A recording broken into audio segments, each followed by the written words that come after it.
Nasabah terima dana salah transfer, bagaimana status hukumnya? Persoalan salah transfer dari pihak bank ke rekening nasabah kerap berujung pada pengadilan dan merugikan nasabah. Ini membuat nasabah bertanya, bagaimana seharusnya bertindak apabila menerima dana salah transfer? Ketua Harian Yayasan Lembaga Konsumen Indonesia Sularsi mengatakan, setiap konsumen yang menjadi nasabah bank memiliki hak konsumen, yakni hak untuk mendapatkan informasi yang benar, jelas dan jujur, juga jaminan keamanan dan kepastian hukum dari pelaku penyedia jasa keuangan.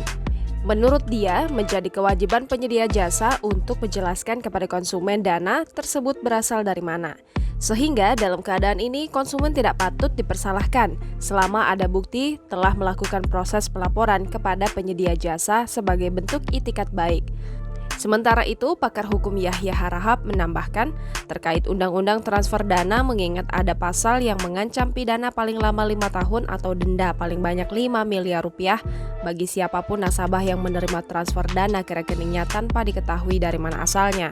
Ia pun menjelaskan, pasal 5 ayat 1 Undang-Undang Transfer Dana menyebutkan bahwa dengan adanya pengaksepan dari penyelenggara penerima atas perintah transfer dana dari pengirim, maka tidak dapat dibatalkan sepihak. Ahli Risk Manajemen Perbankan dan Asuransi Batara Maju Simatupang menilai setiap nasabah atau konsumen sah menerima pembayaran dari luar negeri atau dari manapun jika dalam waktu 90 hari tidak ada komplain dari bank.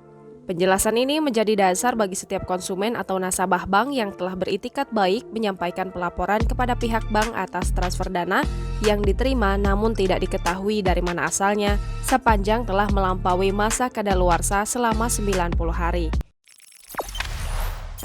Jangan lupa subscribe, share, komen, dan like ya!